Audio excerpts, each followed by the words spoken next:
नमस्कार, मैं रवीश कुमार। प्रधानमंत्री नरेंद्र मोदी रोड शो कर रहे हैं। आज हम उनके रोड शो की राजनीति, उस पर होने वाले शाही खर्चे की भी बात करेंगे। यह भी कि इस रोड शो में आपको क्या दिखता है और क्या नहीं दिखाया जाता है।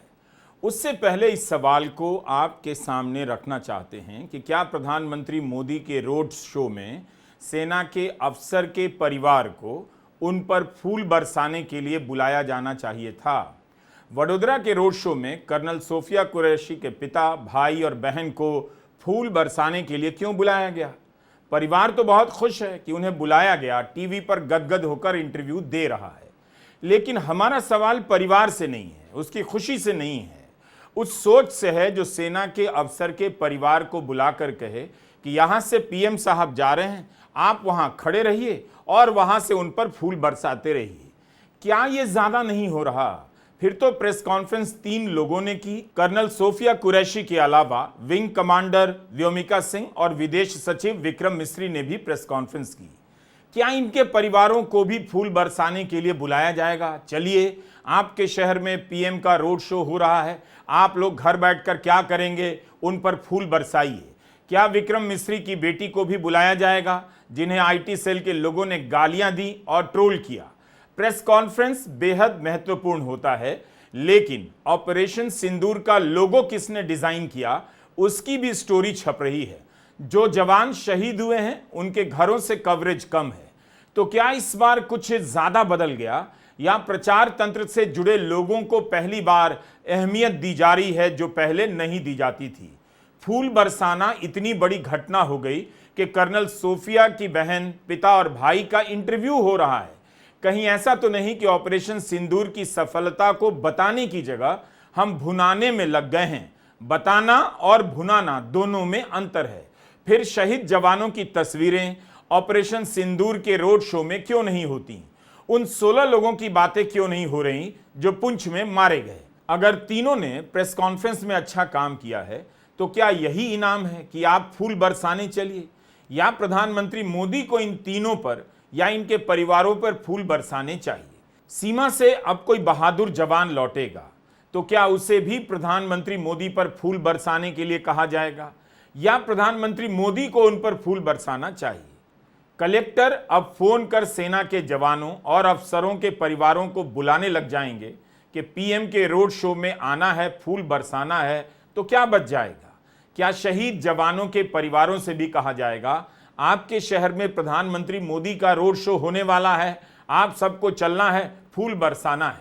प्रधानमंत्री मोदी 29 मई को पटना में रोड शो करने वाले हैं। क्या उस दिन सिवान के शहीद राम बाबू प्रसाद के परिवार को बुलाया जाएगा?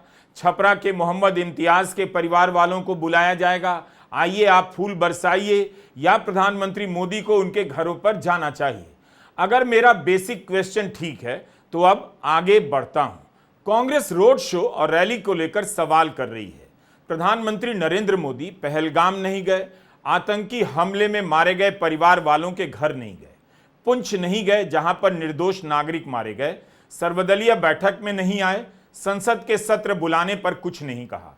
इसके बजाय राहुल गांधी आतंकी हमले में मारे गए लोगों के घर गए, जम्मू के पुंछ गए, तब ठीक से दिखा कि पुंछ में कितना नुकसान हुआ है। पुंछ में क्राइस्ट पब्लिक स्कूल के छात्रों से उन्होंने बात की, जिनके 3 छात्र विहान भार्गव, अयान और अरूबा की पाकिस्तान के हमले में मौत हो गई। प्रधानमंत्री मोदी ने इन बच्चों का नाम मन की बात तक में नहीं लिया। कांग्रेस प्रवक्ता सुप्रिया श्रीनेत ने एक्स पर लिखा है, प्रधानमंत्री बिहार, केरला, आंध्र प्रदेश, राजस्थान, गुजरात गए, वहां रैली की, रोड शो किया। देश पर आपदा आए तो इनका लाइट, कैमरा और एक्शन चालू रहता है। पाकिस्तान को आतंक की बीमारी से मुक्त करने के लिए पाकिस्तान के अवाम को आगे आना होगा, पाकिस्तान के नौजवानों को आगे आना होगा। सुख चैन की जिंदगी जियो, रोटी खाओ, वरना मेरी गोली तो है ही। शोले फिल्म में गब्बर बोलता है, तूने नमक खाया है, ले अब गोली खा। क्या भारत के प्रधानमंत्री को एक खलनायक के संवाद से प्रेरणा लेकर इस तरह की बात करनी चाहिए? क्या पाकिस्तान को चेतावनी देने के लिए यही भाषा बची है कि गब्बर के बोले गए डायलॉग से मिलते जुलते अंदाज में भाषण दें, रोटी खा नहीं तो मेरी गोली तो है ही। अगर प्रधानमंत्री मोदी को नायक बनना ही है तो कम से कम उन्हें खलनायक के डायलॉग का सहारा नहीं लेना चाहिए था। कांग्रेस सवाल उठा रही है, एक तरफ प्रधानमंत्री मोदी फिल्मी डायलॉग बोल रहे हैं, दूसरी तरफ कुवैत ने पाकिस्तान पर वीजा प्रतिबंध हटा दिया। 19 साल के बाद कुवैत ने यह प्रतिबंध हटाया है। अलग अलग कारणों से कुवैत पाकिस्तान पर वीजा प्रतिबंध लगाता रहा है। 2017 में डोनाल्ड ट्रंप ने 7 देशों पर वीजा प्रतिबंध लगाया था। 7 देशों में पाकिस्तान भी शामिल था। ट्रंप के फैसले के बाद कुवैत ने भी पाकिस्तान पर यह प्रतिबंध लगा दिया। ईरान भी लगातार पाकिस्तान को अपना दोस्त बताते हुए बयान दे रहा है। क्या इस सब पर प्रधानमंत्री या विदेश मंत्री से जवाब की उम्मीद की जा सकती है? जिस तरह से वो कभी प्रेम चोपड़ा की तरह, कभी परेश रावल की तरह डायलॉग्स दे रहे हैं, साहब जा जाकर ये सिंदूर है, इसमें रगों में मांग क्या है, खून है, गर्म है, ठंडा है, और गोली खाओ रोटी खाओ। ये प्रधानमंत्री है, ये प्रधानमंत्री है देश के।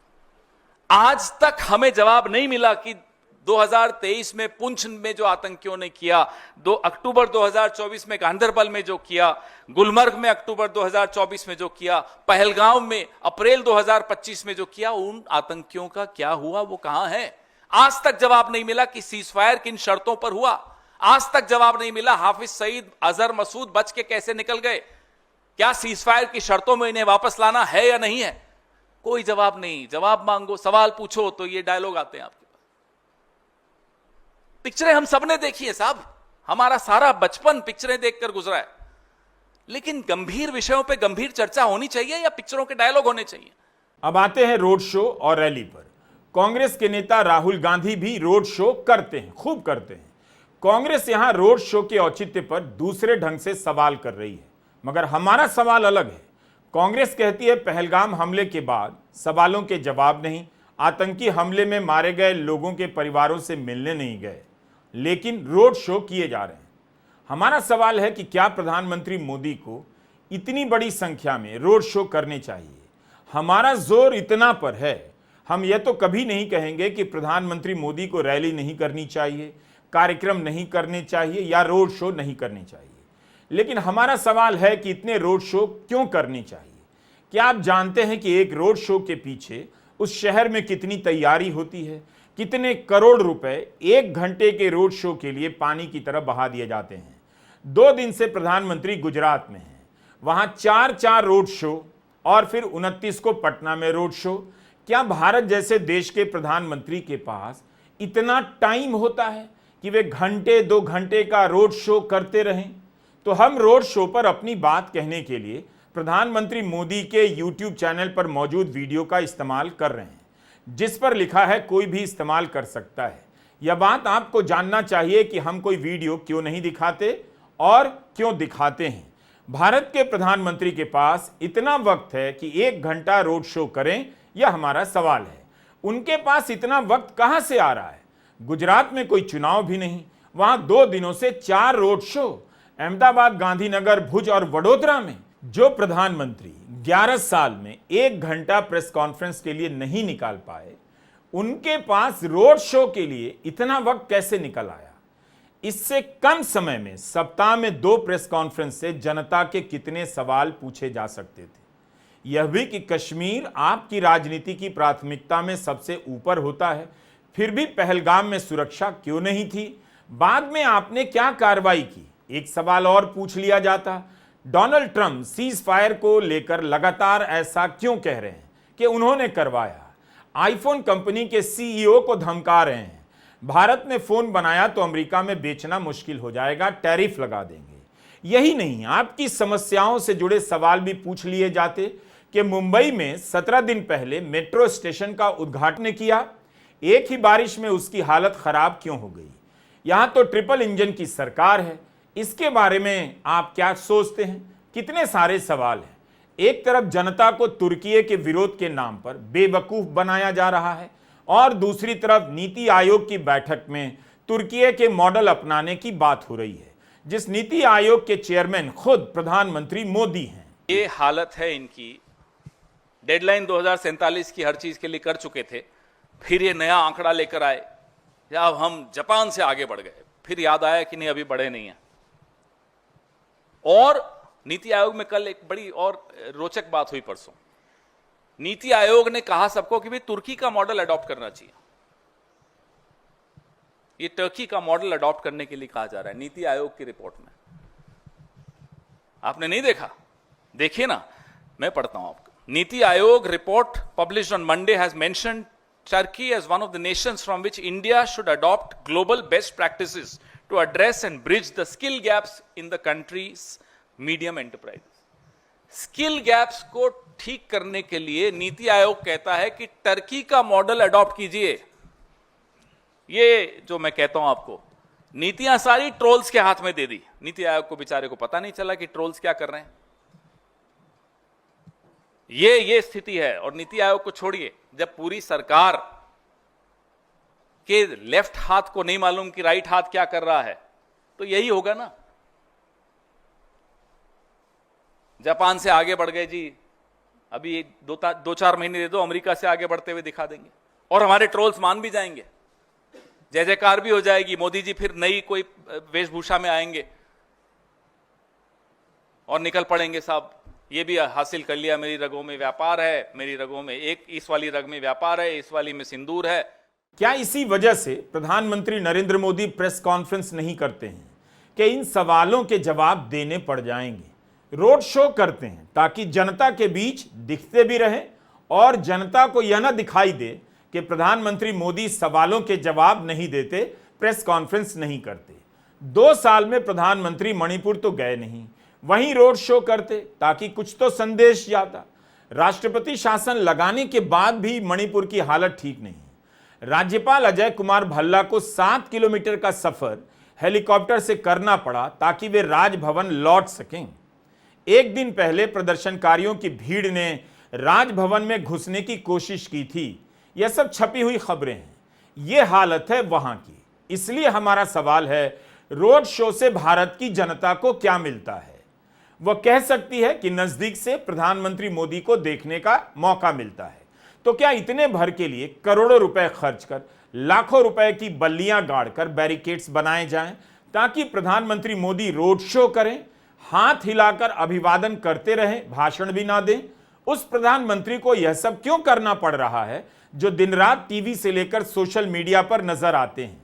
गोदी मीडिया उनकी बात को बिना सवाल के संदेह के चलाता रहता है। जो दिन रात दिखते हैं, उन्हें रोड शो क्यों करना पड़ता है? एक रोड शो में कितनी मेहनत होती है, उसका ठीक ठीक अंदाजा हम नहीं लगा सकते, क्योंकि कितने दिन पहले से सुरक्षा तैयारी शुरू हो जाती है, इस स्तर की जानकारी मेरे पास नहीं है। लेकिन जो मीडिया में छपा है, उन सूचनाओं को जोड़कर देखिए तो प्रधानमंत्री मोदी के एक रोड शो के पीछे कितने लोग कई कई दिन और उस दिन कई कई घंटे काम करते हैं। मीडिया रिपोर्ट के अनुसार प्रधानमंत्री मोदी जब रोड शो कर रहे थे, तब वडोदरा में 2000 पुलिसकर्मी तैनात थे, 7 डीसीपी स्तर के अधिकारी लगे थे, 15 एसीपी स्तर के, एक तरह से आईपीएस स्तर के 22 अधिकारी तैनात किए गए। यही नहीं, एसपीजी चेतक कमांडो का भी जिक्र मिला। पूरे रूट की डबल बैरिकेडिंग की गई। इसके अलावा रफाल विमान, ब्रह्मोस मिसाइल का कटआउट लगाया गया, तो इसमें भी खर्चा हुआ होगा। सिंदूर का कलश भरकर रखा गया था। कलश और सिंदूर की खरीद पर कितना खर्चा आया, मैं बताने में असमर्थ हूं। रोड शो के बाद कलश किसके पास रह गया, सिंदूर किसके पास, वो भी नहीं बता पा रहा हूं। इसके रिहर्सल में 40 गाड़ियों का इस्तेमाल हुआ, इसमें भी खर्च हुआ होगा। जिला प्रशासन का समय लगा होगा। कितना खर्च हुआ इसके पीछे, प्रशासन ने लगातार कितना काम किया, काश इसकी जानकारी भी होती। रोड शो से जुड़ी भास्कर की एक खबर में कमाल की सूचना मिली। आप यकीन नहीं करेंगे कि ऐसा हुआ है। मुझे अभी तक नहीं हो रहा कि ऐसा हुआ है। रोड शो के रिहर्सल के दौरान वडोदरा नगर पालिका ने 300 महिलाओं को ऑपरेशन सिंदूर और प्रधानमंत्री मोदी के फैसले के बारे में बताया। मतलब इस देश में सैकड़ों गोदी चैनल हैं, यूट्यूब चैनल हैं, ट्विटर है, इंस्टा है, फेसबुक है, बीजेपी नेताओं के सोशल मीडिया पेज हैं, आईटी सेल है। इसके बाद भी वडोदरा की 300 महिलाओं को नगर पालिका ने ऑपरेशन सिंदूर के बारे में जानकारी दी। विद्या कसम, भास्कर की एक अन्य रिपोर्ट में लिखा है कि नगर पालिका और प्रशासन ने 300 महिलाओं को ऑपरेशन सिंदूर की सफलता और प्रधानमंत्री के फैसलों के बारे में बताया। नारी शक्ति के नाम से एक स्टेज बनाया गया है। नगर पालिका को क्यों बताना पड़ा और क्या ऑपरेशन सिंदूर के बारे में जनता को पता नहीं चला कि उसकी समाप्ति के 10 दिनों के बाद नगर पालिका बताने में लग गई, और वो भी 300 महिलाएं ही। अगर भास्कर की रिपोर्ट सही है और यह आंकड़ा सही है तो नगर पालिका को बर्खास्त कर देना चाहिए। वडोदरा में 26 लाख से अधिक मतदाता हैं और केवल 300 महिलाओं को ऑपरेशन सिंदूर की जानकारी दी गई। खबर में और डिटेल नहीं है कि किस स्तर की जानकारी दी गई और ये 300 महिलाएं कौन थीं। ऐसा लग रहा है कि अब जीवन में कभी हंस नहीं पाऊंगा, तो कॉमेडी से भी क्या फायदा। क्यों ना वरुण ग्रोवर और कुणाल कामरा के पांव पकड़ लूं कि भाई आप भी कॉमेडी बंद कर दो और चलो मेरे साथ नगर पालिका से ऑपरेशन सिंदूर की सफलता के बारे में जानने। जो नगर पालिका जनता की समस्या सुनती नहीं, वो ऑपरेशन सिंदूर के बारे में 300 महिलाओं को जानकारी दे रही है और कंट्री यानी नेशन को पता भी नहीं। वडोदरा में रोड शो के दौरान 29 साल के एक जवान नितेश जारिया की हार्ट अटैक से मौत हो गई। नितेश होमगार्ड के जवान थे। टाइम्स ऑफ इंडिया में छपा है कि नितेश के भाई ने कहा है, अगर समय पर चिकित्सा मिल जाती तो भाई की जान बच जाती। पीएम के रोड शो में किसी को हार्ट अटैक आए और उसे भी समय पर चिकित्सा न मिले। उम्मीद है प्रधानमंत्री नरेंद्र मोदी प्रधानमंत्री राहत कोष से नितेश के परिवार को कम से कम 10 करोड़ की सहायता राशि दे देंगे। इतने दयालु तो हैं ही। खैर, रोड शो के पीछे की तैयारी, खर्चा, मेहनत को जोड़ते हुए आप संतोष कर सकते हैं कि भारत के पास इतना पैसा एक निरर्थक रोड शो पर खर्च करने के लिए है, यानी पैसे की कोई कमी नहीं। आखिर इस रोड शो को आप सार्थक कैसे कह सकते हैं, जिसमें प्रधानमंत्री नरेंद्र मोदी सिर्फ चले जा रहे हैं और जनता हाथ हिला रही है, वे भी हाथ हिला रहे हैं। रोड शो से लौटकर अपने अपने घरों में गए लोगों को मेरा यह वीडियो देखना चाहिए। 26 मई की शाम अहमदाबाद में रोड शो हुआ ऑपरेशन सिंदूर की सफलता के उपलक्ष्य में। मीडिया की खबरें बता रही हैं कि डफनाला से एयरपोर्ट के रास्ते पर ट्रैफिक सीमित कर दी गई। शाम की फ्लाइट पकड़ने वालों से कहा गया 2 घंटा पहले निकलिए। शहर की कुछ और सड़कों को 5 घंटे के लिए बंद कर दिया गया। शाम 4 बजे से लेकर रात 9 बजे के बीच मीडिया रिपोर्ट है कि अहमदाबाद और गांधीनगर के बीच रास्ते बंद कर दिए गए। 26 मई को उड़ानें भी प्रभावित रहीं। कुछ सड़कों को दोपहर के समय से ही नो पार्किंग जोन में बदल दिया गया। हमें इसकी जानकारी नहीं कि ऐसा करने से अहमदाबाद में कितना हाहाकार मचा। शायद लोग खुश भी होंगे या जाम में रहने वाले लोगों को पता नहीं चला होगा कि आज 1-2 घंटा और जाम में रह लिया। क्या हुआ होगा अहमदाबाद में जब प्रधानमंत्री मोदी का रोड शो चल रहा होगा। जो लोग सड़कों पर होंगे, बाजार में होंगे, जाने वाले होंगे, उनकी क्या हालत रही होगी, इसका कोई अंदाजा हमें किसी खबर से नहीं मिला। एक रिपोर्ट इस पर हो सकती थी कि उन लोगों पर जो रोड शो में नहीं गए, मगर आजीवन वोट प्रधानमंत्री मोदी की पार्टी को देते हैं। रोड शो में रिपोर्टिंग करने के लिए कुछ नहीं होता है, कुछ भी नहीं। तो फिर शहर की रिपोर्टिंग क्यों बंद थी? रोड शो में आप केवल लाइव वीडियो देखते हैं, प्रधानमंत्री मोदी को हाथ हिलाते देखते हैं, तो ऐसा भी नहीं कि कोई खबर छूट जाने वाली है या रिपोर्टर को कहा गया है कितनी बार हाथ हिला रहे हैं गिनते रहना है। तब फिर जहां भी रोड शो होता है वहां ट्रैफिक की हालत को लेकर, अस्पताल पहुंचने वाले मरीजों की हालत को लेकर रिपोर्ट क्यों नहीं छप रही है? मई 2024 में मुंबई के वर्सोवा से लेकर घाटकोपर रोड 1 के बीच प्रधानमंत्री मोदी का रोड शो हुआ। 2 दिन पहले इसी इलाके में होर्डिंग गिर जाने के कारण 16 लोगों की मौत हो गई थी। द हिंदू ने इस रोड शो के कारण हुई परेशानियों पर रिपोर्ट किया है। इसके कारण वर्सोवा, अंधेरी और घाटकोपर के बीच सफर करने वाले यात्रियों को परेशानी का सामना करना पड़ा। हिंदुस्तान टाइम्स की रिपोर्ट में लिखा है कि इन स्टेशनों पर भगदड़ की हालत हो गई थी। मात्र 1 घंटा पहले घोषणा करके मेट्रो की सेवाएं बंद कर दी गईं, जिस कारण कई लोगों के पास यातायात का कोई और साधन नहीं रहा। कांग्रेस, शिवसेना ने रोड शो को लेकर सवाल उठाया। इसी तरह नवंबर 2024 में मुंबई में प्रधानमंत्री मोदी की शिवाजी पार्क रैली के लिए तैयारी की गई तो 14 सड़कों पर पूरी तरह से गाड़ियों की पार्किंग बंद कर दी गई। वो भी हफ्ते के बीचों बीच। ये सारे अनुभव या त्रासदी या परेशानी हमारे नागरिक जीवन में कहां जाकर खो जाती हैं, बिला जाती हैं।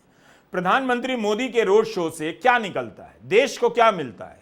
जो प्रधानमंत्री लगातार भाषण दे रहे हों, जब तब उनका भाषण टीवी पर लाइव चल रहा हो, मन की बात चल रहा हो, फिर उन्होंने गुजरात में 4-4 रोड शो क्यों किए? क्या इसलिए कि 29 तारीख के रोड शो पर, जो बिहार में होना है, पटना में होना है, कोई सवाल ना करे कि वहां चुनाव होने वाला है? रोड शो प्रधानमंत्री मोदी की राजनीति का हिस्सा है। इसका डॉक्यूमेंटेशन ठीक से होना चाहिए। मैं चुनाव के समय के रोड शो की बात नहीं कर रहा, उसे आप अलग रखिए, उस समय करना पड़ता है। लेकिन जिस तरह का खर्चा होता है, तैयारी होती है, क्या प्रधानमंत्री को चुनाव के अलावा अन्य दिनों में इतने रोड शो करने चाहिए? एक राज्य में 4 रोड शो करेंगे तो वहां की पुलिस व्यवस्था की क्या हालत हुई होगी, कितना बड़ा तंत्र लगा होगा, यह सब सोचिए और तब पूछिए इस रोड शो से क्या निकला। 11 साल में प्रधानमंत्री मोदी ने कितने रोड शो किए, कितना खर्चा हुआ, इसकी रिपोर्ट एक जगह जमा कर खुद प्रधानमंत्री मोदी को दे देनी चाहिए। अगर खुद भी दे देंगे तब भी गोदी मीडिया डर के मारे नहीं छापेगा। 27 फरवरी 2023 को प्रधानमंत्री मोदी कर्नाटका गए, शिवमोगा और बेलागावी में उनका कार्यक्रम हुआ। इससे जुड़ी खबर उसी साल अप्रैल में द हिंदू में छपी कि राज्य सरकार ने प्रधानमंत्री मोदी के 2 दिन के दौरे में 36 करोड़ 43 लाख रुपए खर्च किए। शिवमोगा में एयरपोर्ट के उद्घाटन पर राज्य सरकार ने 21 करोड़ रुपए खर्च किए। एक जिले के एयरपोर्ट का उद्घाटन सांसद भी कर सकते थे, लेकिन पीएम के जाने से 21 करोड़ का खर्चा हुआ। इसमें 4.25 करोड़ रुपए तो लोगों को लाने ले जाने पर खर्च हुआ। मतलब एयरपोर्ट के उद्घाटन में लोगों को ढोकर लाया गया और उस पर 4.25 करोड़ रुपए सरकार के खर्च हुए। हिंदू की रिपोर्ट में लिखा है, waterproof German pandal, water cooler लगाने और अन्य सुविधाएं उपलब्ध कराने में भी पैसे खर्च हुए। प्रधानमंत्री मोदी के लिए ग्रीन रूम, प्रधानमंत्री कार्यालय के लिए ग्रीन रूम, राज्यपाल के लिए ग्रीन रूम, मुख्यमंत्री कार्यालय के लिए ग्रीन रूम, एसपीजी, वीवीआईपी और अन्य अफसरों के लिए खाने का भी इंतजाम हुआ और इन सब पर पैसे खर्च हुए। इसके बाद प्रधानमंत्री मोदी ने पीएम किसान सम्मान निधि पत्र का वितरण किया। वहां एक रैली हुई और उस रैली पर 13 करोड़ से ज्यादा की रकम खर्च हुई। 80 करोड़ लोग इतने गरीब हैं इंडिया में कि मुफ्त राशन पर निर्भर हैं। इस देश में लोग बिना इलाज के मर जाते हैं, उनके पास पैसे नहीं होते।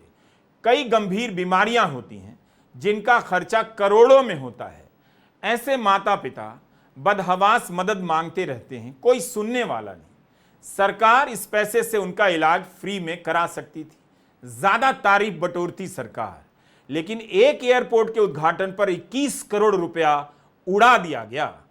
ठीक से कहें तो उड़ा ही दिया गया, खर्च नहीं हुआ। जो उद्घाटन पहले सांसद करते थे वो अब सब प्रधानमंत्री मोदी करते हैं। ज्यादातर वंदे भारत का उद्घाटन प्रधानमंत्री नहीं किया। रेल मंत्री के हाथ में हरी झंडी देखकर लोग अचरज में पड़ जाते थे, आज इन्हें कैसे मौका मिल गया।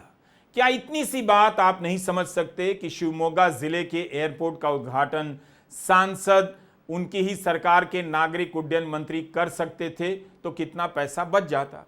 इसी तरह अगर आप प्रधानमंत्री मोदी के तमाम कार्यक्रमों का खर्चा जोड़ लेंगे, मिल जाएगा तो देखकर होश उड़ जाएंगे। 2014 के पहले प्रधानमंत्री के कार्यक्रमों को लेकर हम सब पत्रकारों की यही समझ थी कि प्रधानमंत्री के पास वक्त कम होता है और बहुत कीमती होता है, इसलिए उन्हें अपनी कुर्सी छोड़कर कम से कम निकलना चाहिए, क्योंकि इससे शहर में सुरक्षा के इंतजाम बदल जाते हैं, काफी खर्चा होता है, लोगों को तकलीफें होती हैं। लेकिन 2014 के बाद प्रधानमंत्री मोदी घंटा घंटा रोड शो करने लग गए तो फिर काम कब कर रहे होंगे? इतनी रैलियां, यात्राएं, रोड शो के बाद भी प्रधानमंत्री मोदी यह छवि बनाने में सफल हो गए कि सबसे अधिक काम करने वाले प्रधानमंत्री हैं। यही तो सवाल है कि आप 2 दिन से गुजरात में 4 रोड शो कर रहे हैं, 29 को पटना में करेंगे, तब आपने काम कब किया? क्या जो उद्घाटन होना है गुजरात में या बिहार में वो मुख्यमंत्री से नहीं हो सकता था? प्रधानमंत्री मोदी को आप कमरे में बंद नहीं कर सकते, किसी को भी नहीं, ना ही प्रधानमंत्री की राजनीतिक गतिविधियों पर रोक लग सकती है। मैं इसकी बात बिल्कुल नहीं कर रहा, लेकिन इसकी कुछ तो सीमाएं होनी चाहिए। कर्नाटका में 2 दिन के कार्यक्रम में अगर 36 करोड़ रुपए से ज्यादा खर्च हुआ तो क्या यह सही है? उसका क्या असर हुआ? लोगों ने एक तमाशा देखा और भुला दिया। हम इसी सभा की बात कर रहे हैं क्योंकि इसके बारे में द हिंदू की रिपोर्ट में हमें जानकारी मिलती है। कर्नाटका के बेलागावी में पीएम सम्मान निधि की राशि पूरे देश के किसानों को बांटी गई। कुछ ही दिन बाद कर्नाटका में विधानसभा चुनाव होने थे। इस कार्यक्रम में किसानों को लाने ले जाने पर 4 करोड़ 37 लाख रुपए खर्च हुए। मंच और इंफ्रास्ट्रक्चर पर 4.5 करोड़ रुपया खर्च हुआ। पीएम किसान के लाभार्थी को लाने पर 4 करोड़ 37 लाख का खर्चा। इतना पैसा तो आप उन किसानों के खाते में ही डाल देते, उनका कल्याण हो जाता। 4 करोड़ खर्च कर किसान कहां कहां से लाए गए होंगे, आप उसकी तैयारी का अंदाजा लगाइए। एक एक किसान से, लाभार्थी किसान से संपर्क किया गया होगा कि आपको चलना चाहिए, वहां आपके खाते में सीधा पैसा मिलेगा और प्रधानमंत्री को देखने का मौका मिलेगा। लेकिन क्या इस पैसे का कोई मतलब है?